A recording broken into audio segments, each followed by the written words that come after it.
evening, everybody. It is time for lovely book reviews and lovely laundry with Mayday Faith. I will be reviewing When the Sea Turned Silver by Grace Lin. This was a delightful story. I really enjoyed it. It's about Pinmay and Yishan. Pinmay's grandmother was the village storyteller and was famous for having the best stories. It is, from what I can, if I understand correctly and I'm remembering correctly, it is based on the stories that are told are based in Chinese folklore. And so Pinmay's grandmother tells the best stories and is known around the region for her stories. But one day, there's rumblings of the new emperor being an evil, nasty man and not doing things the right way, of going up to the mountaintop to get permission from the winter turtle, something like that. It's been a while since I read the book, but it's very good.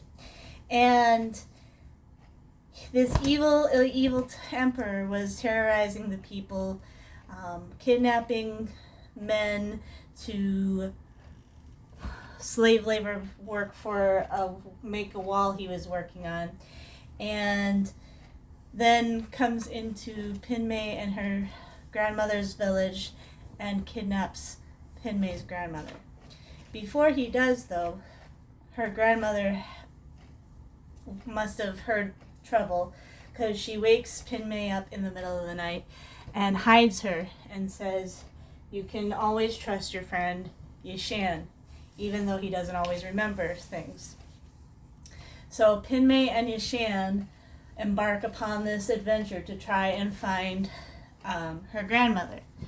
And the emperor when Yishan tried to come and stop the emperor from kidnapping Pinmay's grandmother, the emperor said, "Bring me the luminous stone and you can have her back."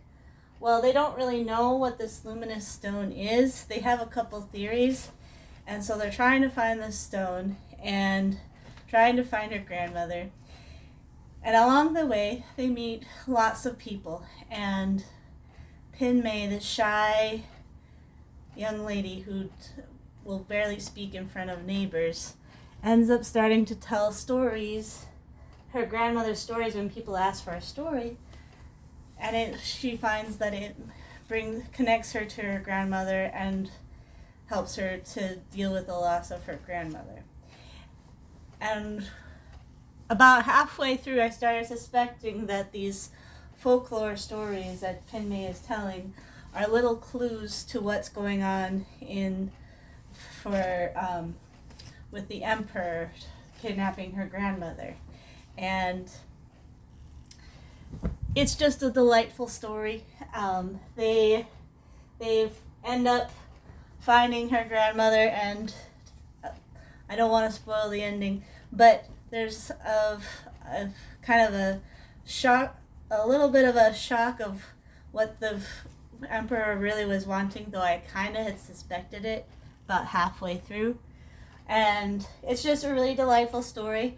The imagery is beautiful, the character development is beautiful, so you should read it if you love stories that have Chinese folklore, or if you just like fantasy or any of that kind of stuff. You will love the story, so check it out. When the Sea Turned Silver by Grace Lin. God bless. Bye.